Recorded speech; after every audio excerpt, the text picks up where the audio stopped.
చాలామంది అడగమన్న క్వెషన్ ఏందంటే, సెట్స్‌లో బుచ్చిబాబు గారు ఎలా ఉంటారు? ఎందుకంటే ఆయన ఎప్పుడు స్టేజ్ మీదకొచ్చినా ఇలా చేతులు కట్టుకొని అమాయకంగా ఉంటారు. బట్ అమాయకుడు ఈ సినిమా తీయలేడు. ఆ విజువల్స్ చూస్తుంటే, అవును. చరణ్ గారి విశ్వరూపం చూస్తుంటే, అవును. అమాయకుడు ఈ సినిమా తీయలేడు.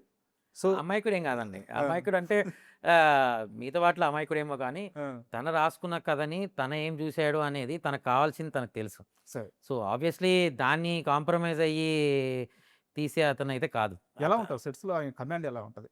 ఆబ్వియస్‌లీ అండి ఒక డైరెక్టర్ అనేవాడు కమాండ్ చేయాల్సిందే సెట్‌ని. హ్మ్. చేయకపోతే అతనికి కావాల్సింది అతను తీసుకోలేడు. సరే. సో, ఆయన వరకు ఆయన స్ట్రాంగ్‌గా ఆయనకేం కావాలనేది ఖచ్చితంగా అచీవ్ చేసుకున్నాడండి. అదైతే ఏం లేదు. ఆయన జీరో కాంప్రమైజ్ సరే. నా విషయంలో అయితే. ఆయనకిది కావాలి అంటే, అది కావాలి అంతే. అండ్ మీ ఇద్దరి మధ్య జరిగిన ఏదన్నా చిన్న ఇన్సిడెంట్ హ్మ్. మీకు డైరెక్టర్ గారికి మధ్య జరిగింది. ఏదన్నా ఒకటి షేర్ చేసుకుంటారా? అంటే పర్టిక్యులర్‌గా ఇది నాకు కావాలని ఆయన అడగడం గాని ఏం లేదండి. మనకి ఆ 'కొండ కింద ఊరు' అనే ఒక ఊరేయాల్సొచ్చింది. మిగతా హ్మ్. విషయాలన్నిట్లో లిబర్టీ ఆయన నాకిచ్చారు. హ్మ్. సినిమాకి ఏది బెటరో అది చేయమని. సో, ఆయనకు కావాల్సిన ఇన్‌పుట్స్ అని ముందే తీసుకున్నాం కాబట్టి, హ్మ్. అవన్నీ జరిగినాయి. 'కొండ కింద ఊరు' అనేది ఒకటే మనం లైవ్‌లో చేద్దామని అనుకున్నాం డే 1 నుంచి. హ్మ్. అసలు సెట్ ఏద్దాం అనుకోలేదు. ఆయనకెక్కడో అది కాన్ఫిడెన్స్ రాలేదు. వీళ్ళందరూ గూడా కాన్ఫిడెన్స్ ఉంచారు. నేను కొంచెం జంకాను. హ్మ్.